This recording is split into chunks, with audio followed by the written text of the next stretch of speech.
Well, here we are in Cairo, Illinois. I've already taken photographs out here, but I thought, well, I'll go ahead and do this camera too. Get some good pictures.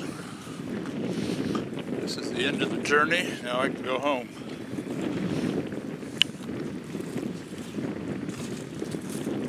This is the point where the Ohio and the Mississippi meet.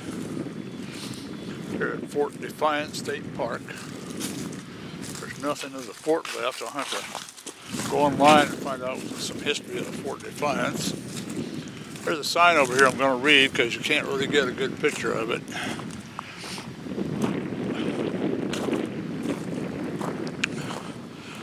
For the grandkids that might see this someday, it may have some interest in American history.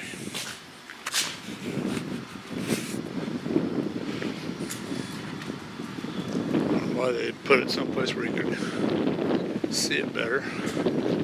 Just gotta get it up real close to it just to read the thing. I'll just read it because you ain't gonna be able to see it here. Okay, meeting of the rivers, long known to the Indians who used the two great rivers as a highway for trade and war. This junction of the Ohio and the Mississippi was first sighted by Europeans when Marquette and Joliet glided past it in 1673. 10 years later, LaSalle explored the area and established France's claim to the Mississippi Valley. From that time on, this confluence was recognized as strategic sites for settlement and fortification. George Rogers Clark, following the capture of Kansas in 1778, stationed armed boats on this junction to guard against the attacks on the Illinois country by the British or the Spanish. Here in 1811, the New Orleans first steamboat to navigate western waters lay at anchor. During the 3 nights of the New Madrid earthquake in April of 1861, Fort Defiance was established at a confluence to thwart Confederate invasion and blockade the trade of the South. From here was launched General Grant's great flanking movement up the Cumberland and Tennessee rivers, which began at Fort Henry and ended at Vicksburg, giving the Union complete control of the Mississippi. So as you can see, there's a lot of history right here. And you can see why. Okay, this is the Mississippi coming from all the way from Minnesota. And it's not very wide here. I mean, it's wide, but it's not as wide as the Ohio. The Ohio is actually bigger until they meet. And now here's the Ohio. And here it's really wide. It's close to a mile across, maybe. Well, maybe not a mile, but you can see it's very wide at this point. And then they meet here and continue all the way to New Orleans. And of course, after water from both rivers meet, then it's a big river. Now the Ohio gets bigger here, and I think because about 30 miles up the road where I'm staying at Paducah, Kentucky, the Tennessee River comes in. So there's another big river that joins.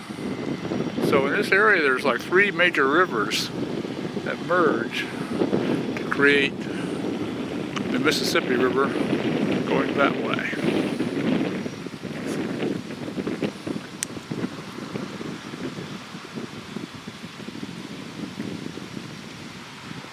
And I guess it's time to go. These are some old trees here. I've lived through many floods. A gnarly old tree. Oh, I was going to walk down here first. Let's do this first before we leave. Let's go down these steps. You know, in Pittsburgh, there was there was a park there, just kind of like here.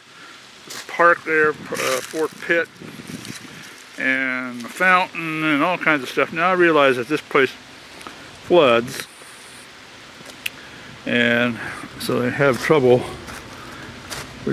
maintaining anything like that, but it seems like they could do something out here to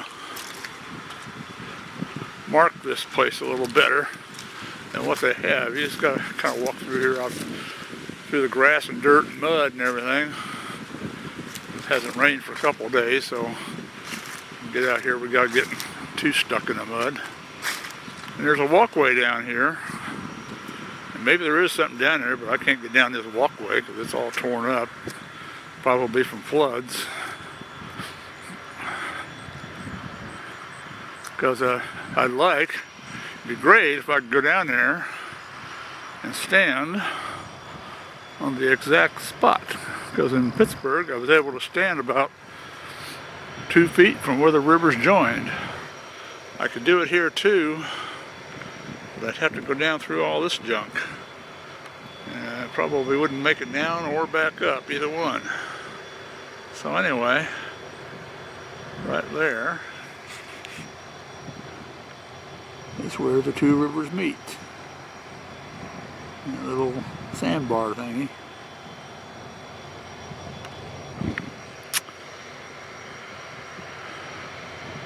Yeah, this area here is a little disappointing, and I understand the challenge because sometimes this area floods. There's levees all around here to protect places from the floods, but it just seems like they could do something. There's a plaque up here. I took pictures of it. Lewis and Clark stopped here for a few days to practice their setting their longitude and latitude, and using the sextant and everything, all their navigation tools. And then they came down the Ohio this way, and we hung around here. Then they went up the Mississippi that way, or I'm sorry. Oh, wait a minute, where did they go? No, they went up the Mississippi. That's right, up the Mississippi to St. Louis. St. Louis is that way, just north of us. New Orleans is to the south. So anyway, Lewis and Clark went up this river to St. Louis, and that's where their journey started, on the Missouri River.